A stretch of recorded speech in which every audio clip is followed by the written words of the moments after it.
നമസ്കാരം. നമുക്ക് കംഫർട്ടബിളായിട്ടുള്ള ഒരു ജീവിതം നയിക്കാൻ ശാസ്ത്രം മഹത്തായ സംഭാവനകളാണ് ചെയ്തിട്ടുള്ളത്. അതുകൊണ്ട് തന്നെ ശാസ്ത്രത്തെയും ശാസ്ത്ര പുരോഗതിയെയും ശാസ്ത്രജ്ഞന്മാരെയും ഒക്കെ നമ്മുടെ മുക്തകണ്ഠം പ്രശംസിക്കുകയും അതോടൊപ്പം തന്നെ ബഹുമാനിക്കുകയും അംഗീകരിക്കുകയും വേണം. എന്നാൽ ഞാൻ കഴിഞ്ഞ കുറച്ച് കാലമായി ഭഗവത്ഗീത, ഉപനിഷത്ത്, അതുപോലെ അങ്ങനെയുള്ള കുറേ ആത്മീയ പുസ്തകങ്ങൾ വായിച്ചപ്പോൾ അതിലെല്ലാം ഒരു യാഥാർത്ഥ്യത്തെക്കുറിച്ച് പറയുന്നുണ്ട്, റിയാലിറ്റി. ആ റിയാലിറ്റിയെ എത്ര പറഞ്ഞാലും ആർക്കും മനസ്സിലാവില്ല. അതുകൊണ്ടാണ് ഈ വേദങ്ങളും ഉപനിഷത്തുകളും അതുപോലെ രാമായണവും ഭാഗവതവും ഒക്കെ രചിച്ചത് ഈ ഒരു തത്വം ആൾക്കാർക്ക് മനസ്സിലാകാൻ വേണ്ടിയിട്ടാണ്. എല്ലാത്തിലും പറയുന്ന ഒറ്റ കാര്യമാണ്. അത് ചിലതിൽ കഥകളുടെ രൂപത്തിൽ, ചിലതിൽ മന്ത്രങ്ങളുടെ രൂപത്തിൽ, ചിലത് ദൃഷ്ടാന്തങ്ങളുടെ രൂപത്തിലാണെന്നുള്ള വ്യത്യാസമേ ഉള്ളൂ. എല്ലാത്തിലും പറയുന്ന ഒരു കാര്യമാണ്. അതെന്താണെന്ന് ഞാനൊന്ന് ചുരുക്കി പറയാം. അതായത്, നമ്മുടെ ഈ പ്രപഞ്ചത്തിലാകമാനം വ്യാപിച്ച് കിടക്കുന്ന ഒരേ ഒരു സാധനം മാത്രമേ ഉള്ളൂ. അതിനെ നമ്മൾ ബോധം അല്ലെങ്കിൽ കോൺഷ്യസ്നെസ് എന്ന് പറയാം. വേദങ്ങളിൽ ഉപനിഷത്തിലൊക്കെ അത് ബ്രഹ്മൻ അല്ലെങ്കിൽ പരബ്രഹ്മം എന്നൊക്കെയാണ് പറഞ്ഞിരിക്കുന്നത്. ആ വാക്ക് കേൾക്കുമ്പോൾ തന്നെ ചിലർക്കൊരു ഹാലിളകാറുണ്ട്. അതുകൊണ്ടാണ് ഞാൻ പരമാവധി അത് ഉപയോഗിക്കുന്നത് കുറവാണ്. കോൺഷ്യസ്നെസ് അല്ലെങ്കിൽ ബോധം എന്ന് മാത്രമേ ഞാൻ ഉപയോഗിക്കാറുള്ളൂ. അപ്പോൾ ഓൾ പെർവെയ്ഡിങ് ആയിട്ടുള്ള ഒരു ബോധം നിലനിൽക്കുന്നു എന്നാണ് പറയുന്നത്. നമുക്കറിയാം ഓൾ പെർവെയ്ഡിങ്, അതുപോലെ അതിൽ പറയുന്നത് അഖണ്ഡമായ, അഖണ്ഡം എന്ന് പറഞ്ഞാൽ എന്താ, ഖണ്ഡിക്കാൻ കഴിയാത്തതെന്നാണ്. അതിന് നമുക്ക് വിഭജിക്കാൻ കഴിയില്ല. അഖണ്ഡിതമായ ഓൾ പെർവെയ്ഡിങ് ആയിട്ടുള്ള ഒരു ബോധം ഈ പ്രപഞ്ചത്തിലാകമാനം, പ്രപഞ്ചം ഗാലക്സിയിലും ഭൂമിയിലും നമ്മുടെ ശരീരത്തിലും പുറത്തും എന്തെല്ലാം ഒബ്ജക്റ്റ് ഉണ്ടോ അതിൻ്റെ ഉള്ളിലും പുറത്തും എല്ലാം നിറഞ്ഞ് നിൽക്കുകയാണ് എന്ന് പറഞ്ഞാൽ, ഏറ്റവും എളുപ്പം മനസ്സിലാക്കുന്ന രീതിയിൽ പറഞ്ഞാൽ, നമ്മളെല്ലാം അതിൽ ഇമ്മേഴ്സ്ഡ് ആണ്. What ever present in this universe is immersed in it.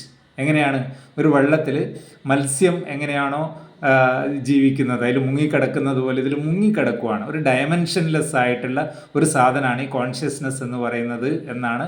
അത് സാധനം എന്നൊന്നും പറയാൻ പറ്റില്ല. ഒരു നമ്മുടെ ചിന്തയിലോ നമുക്ക് ചിന്തിക്കാൻ പറ്റില്ല. നമുക്ക് അഗ്രാഹ്യമാണ്.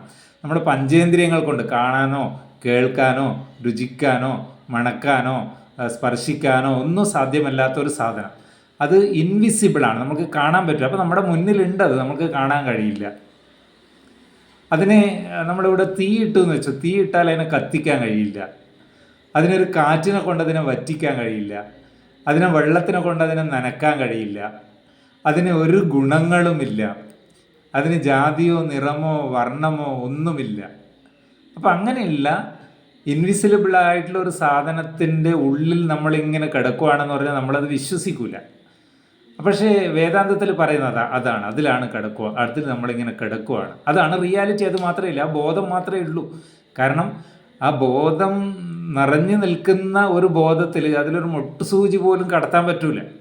അപ്പോൾ ബാക്കിയൊന്നും ഇല്ല, ഉണ്ട് എന്നതൊരു തോന്നൽ മാത്രം. ആ തോന്നൽ എങ്ങനെ ഉണ്ടായെന്നൊക്കെ അതിനൊക്കെ കുറേ നമ്മൾ ശാസ്ത്രീയമായ വിശദീകരണമൊക്കെ കൊടുത്തിട്ടുണ്ട്. അത് അവിടെ നിൽക്കട്ടെ, അതിലേക്ക് പോകുന്നില്ല. ഇതൊരു അങ്ങനെ തൽക്കാലം അങ്ങനെ വിചാരിക്കുക, ആ ബോധത്തിലുണ്ടായ ഒരു തോന്നലുകളാണ് ഇതെല്ലാം എന്നാണ് പറയുന്നത്. ആ തോന്നലുകൾ എന്താ പറയുക, ഉണ്ടായി മറയുന്നത്. അത് മറിഞ്ഞാൽ അത് ബോധമായിട്ട് തന്നെയാണ് മാറുക. പിന്നീട് ഉണ്ടായി മറയുന്നതിനെല്ലാം ജഡമെന്നും ഈ ഓൾ പെർവെയ്ഡിങ് ആയിട്ടുള്ള ഇതിനെ കോൺഷ്യസ്നെസ് അല്ലെങ്കിൽ ബോധം എന്നും പറയുന്നു. അപ്പോൾ ബോധത്തിൽ രണ്ടാമതൊന്നിൻ്റെ സാധ്യത ഇല്ലാത്തത് കൊണ്ട് തന്നെ ഈ കാണുന്നതെല്ലാം ഒരു തോന്നലാണ് എന്നാണ് പറയുന്നത്. അതിന് കുറച്ച് ദൃഷ്ടാന്തങ്ങളായിട്ട് പറയുന്നുണ്ട്. നമ്മൾ വിവിധ മൺപാത്രങ്ങൾ ഉണ്ടാക്കുന്ന ഇത് പല രൂപത്തിലും നാമത്തിലും അറിയപ്പെടുന്നുണ്ടെങ്കിൽ അതെല്ലാം മണ്ണാണ്. വെള്ളത്തിൽ തിരമാലകളും നുരയും പതയും അങ്ങനെ ഒരുപാട് കോമ്പണൻസ് ഉണ്ട്. അതെല്ലാം വെള്ളം മാത്രമാണ്. വിവിധ സ്വർണ്ണാഭരണങ്ങളും മാലയായാലും കമ്മലായാലും പാദസരായ ഇത്തരം സാധനങ്ങൾ ഇതെല്ലാം സ്വർണ്ണമാണ്. അപ്പോൾ അതേപോലെ അങ്ങനെയാണെങ്കിൽ വിവിധ നാമരൂപങ്ങൾക്കെല്ലാം എന്തുണ്ടാവും, ഒരു അതിനെല്ലാം നമുക്ക് കാര്യം എന്ന് പറഞ്ഞാൽ ആ കാര്യത്തിനൊരു കാരണം ഉണ്ടാവും. എന്ന് പറഞ്ഞാൽ ഈ പ്രപഞ്ചത്തിൽ കാണുന്ന എല്ലാം കാര്യങ്ങളാണ്. ആ കാര്യത്തിനെല്ലാം ഒരു കാരണമുണ്ട്. ആ കാരണമാണ് ബോധം. അപ്പോൾ പക്ഷേ നമ്മൾ കുറച്ചും കൂടെ അനലൈസ് ചെയ്താൽ ഈ ജഡവസ്തുക്കളെല്ലാം തന്നെ ബോധമാണെന്ന് പറയാം. ഈ നമ്മൾ അതിന് വേറൊരു പ്രത്യേകതയും കൊണ്ടുണ്ട്. ഈ കോൺഷ്യസ്നസ്, ഈ ബോധത്തിന് നമ്മുടെ ഉപനിഷത്തിലൊക്കെ പറയുന്നത് നിശ്ചലമാണ്. ഒരിളക്കം പോലും അതിന് സാധ്യമല്ല. ഒരിളക്കം പോലും സാധ്യമല്ലാത്തൊരു സാധനം നമ്മുടെ ഉള്ളിലും പുറത്തൊക്കെ ഇങ്ങനെ ഒരു എന്താ പറയേണ്ട ഒരു മുത്തുമാലയിൽ ചരട് പോലെ നമ്മുടെ ഉള്ളിലും പുറത്തും എല്ലാം ഒരു ചരട് എന്ന് പറയാൻ പറ്റില്ല. ഓൾ പെർവൈഡിങ് ആയതുകൊണ്ട് നമ്മുടെ ശരീരത്തിൻ്റെ ചുറ്റുപാടും ഇതുപോലെ എന്താണ് ഒരു മുത്തുമാല പോലെ മുത്തുമാലയിലെ നൂല് പോലെ പ്രവർത്തിക്കുന്നുവെന്നാണ് പറയുന്നത്.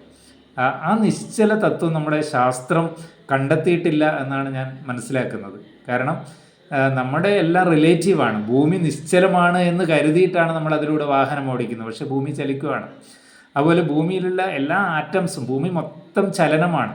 അല്ലെങ്കിൽ ചലനം മാത്രമല്ല, ക്വാണ്ടം ഫിസിക്സ് പറയുന്നത് വെച്ചാൽ വേവ് ലൈക്ക് നേച്ചറാണ്. നമ്മളീ കാണുന്ന നമ്മളൊരു പാറ എന്ന് പറയുന്നത് ശരിക്കും ഒരു വേവ്, തിരമാല പോലെ ഇങ്ങനെ ഇളകുകയാണെന്നാണ് ക്വാണ്ടം ഫിസിക്സ് പറയുന്നത്. ക്വാണ്ടത്തിൽ അത്രയും ഡിസ്കവറി നടത്തിയിട്ടുണ്ടെങ്കിലും നമ്മുടെ മനസ്സൊക്കെ ഇപ്പം പഴയ ക്ലാസിക്കലായിട്ടുള്ള ചിന്തയിലാണ് നിൽക്കുന്നത്. അതായത് ഈ മേശ എന്ന് പറഞ്ഞാൽ അനങ്ങാണ്ട് നിൽക്കുന്ന നിശ്ചലമായ ഒരു സാധനമാണെന്നാണ് നമ്മൾ വിചാരിച്ചിരിക്കുന്നത്. പക്ഷേ നമുക്കറിയാം അതിലുള്ള പാർട്ടിക്കിൾസ് എല്ലാം ഒന്നിക്കലും വൈബ്രേറ്റ് ചെയ്യുന്നു, അല്ലെങ്കിൽ ഓസിലേറ്റ് ചെയ്യുന്നു, അല്ലെങ്കിൽ പൾസേറ്റ് ചെയ്യുന്നു. ഇങ്ങനെ ഇല്ലാത്ത ഒന്നുമില്ല. ചുരുക്കി പറഞ്ഞാൽ ഈ പ്രപഞ്ചത്തിലുള്ള മുഴുവൻ ഒബ്ജക്റ്റും ശരിക്കും ആക്ടിവിറ്റിയാണ്. അതെല്ലാം ചലനമാണ്, എല്ലാം ചലിക്കുകയാണ്. ചലിക്കാത്ത ഒന്നുമില്ല. നിശ്ചലത നമ്മുടെ സയൻസിൽ എവിടെയും പറയുന്നില്ല. എന്താണ് നിശ്ചലത? നമ്മൾക്കറിയാം, ഒരു ചലനം എന്തിനേ ഉണ്ടാവുള്ളൂ? നിശ്ചലതയിൽ മാത്രമേ ചലനത്തിന് സാധ്യതയുള്ളൂ. നിശ്ചലതയിൽ മാത്രമേ ഒരു ചലനം ഉണ്ടാവൂ. അപ്പോൾ ആ നിശ്ചലത എന്താണ്?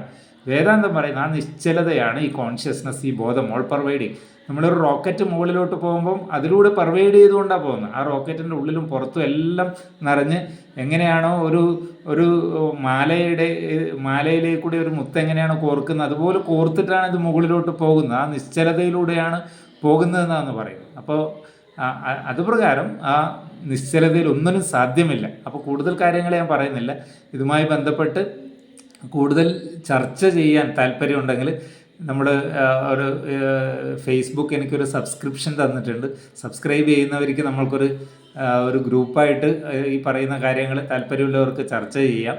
അപ്പോൾ ഏതായാലും ഇനി ഞാൻ ചർച്ച ചെയ്താലും ഇല്ലെങ്കിലും ഞാൻ ഈ വേദാന്തത്തിൽ മനസ്സിലാക്കിയ ചില കാര്യങ്ങൾ നമ്മുടെ ശാസ്ത്രജ്ഞന്മാർക്കും കൂടി ഒരു ഇൻസൈറ്റ് ഉണ്ടാവാൻ, അല്ലെങ്കിൽ അവരുടെ ഒരു ചിന്ത പുതിയൊരു തലത്തിലേക്ക് എത്തിക്കാൻ വേണ്ടിയാണ് ഈ കാര്യങ്ങൾ പറഞ്ഞത്. അതോടൊപ്പം തന്നെ നമ്മുടെ വേദാന്ത പഠനം നടത്തി ഫിസിക്സ് പിന്നീട് പഠിച്ചതിന് ശേഷം ഇപ്പോൾ ISROയിൽ ശാസ്ത്രജ്ഞനായ ഹരി ഗോവിന്ദൻ നമ്പൂതിരി എന്നാണ് പേര് തോന്നുന്നത്, കൈതപ്പുറത്തല്ല, അദ്ദേഹം പറയുന്നത് നമ്മൾ നല്ലോണം ഇത് വേദാന്തമൊക്കെ പഠിച്ചു കഴിഞ്ഞാൽ ഇത് രണ്ടും കോറിലേറ്റഡ് ആണെന്ന് കാണുമെന്നാണ് പറയുന്നത്. അതുപോലെ തന്നെ നമ്മുടെ സയൻസ് ഒരു ഡാർക്ക് മാറ്റർ എന്ന് പറയുന്നുണ്ട്. ആ ഡാർക്ക് മാറ്റർ എന്താണ്? ലൈറ്റ് പെനിട്രേറ്റ് ചെയ്യാൻ പറ്റാത്തൊരു സബ്സ്റ്റൻസ് എന്ന് പറയുന്നത്.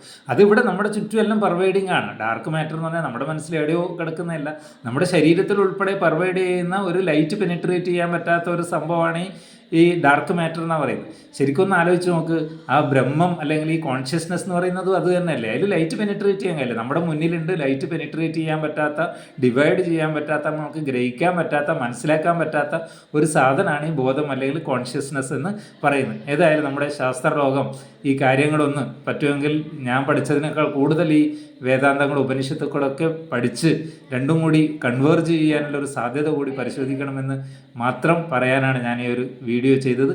Okay, thank you all.